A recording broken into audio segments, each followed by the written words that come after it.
I did want to lead with that Jimbo comments here, Shane, because that's what we do here. We play these coach clips, and I saw this. This was Saturday. This whole entire exchange. If anybody missed it, we're about to play it. But man, there's been uproar, and Jimbo's this and Jimbo's that, and he's losing control and he's losing his mind.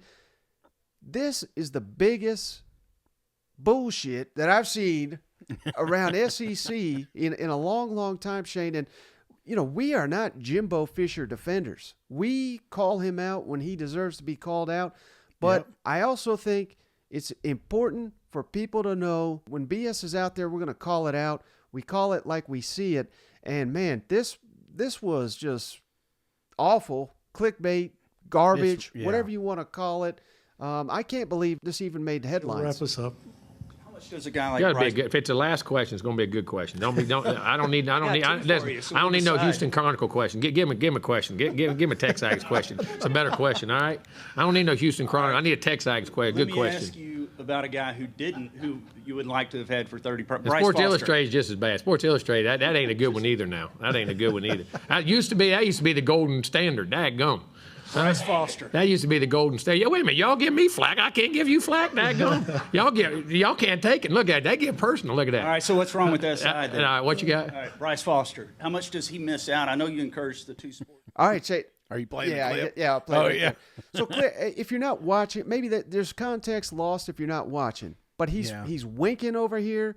He's winking the entire time, Mike. I mean, there's clear, like, if I watched this without you even setting it up, I'd be like, oh, look, Jimbo's cutting up a little bit, you know? And the guy in question, he answered 2 questions right up, and it wasn't just, let's not call out other coaches, but sometimes these coaches give non-answers. Jimbo, went at length to give in-depth responses to each. He did not, was not really calling anybody out here. And remember, Shane, this is Jimbo Fisher, who at the start of spring was kind of combative with the media.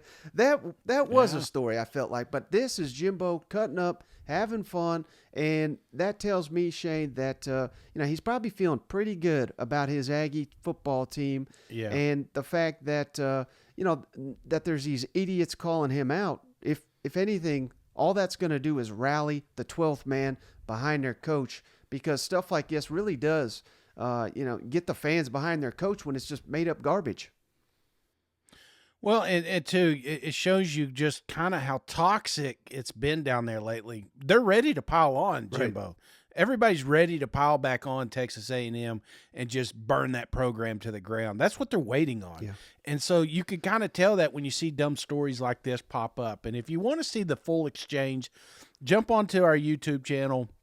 Mike's posted there. If you're just on the Twitters, if you get on his handle, you'll see the full link. Yes, he jokes up front, but then he goes into an in-depth analysis of the questions that was asked. So, I'm with you, man. We're going to pile on Jimbo when it's right. This was not the time. Jimbo was in the right, in my opinion, and it's kind of funny that it even became a story. Yeah, no doubt.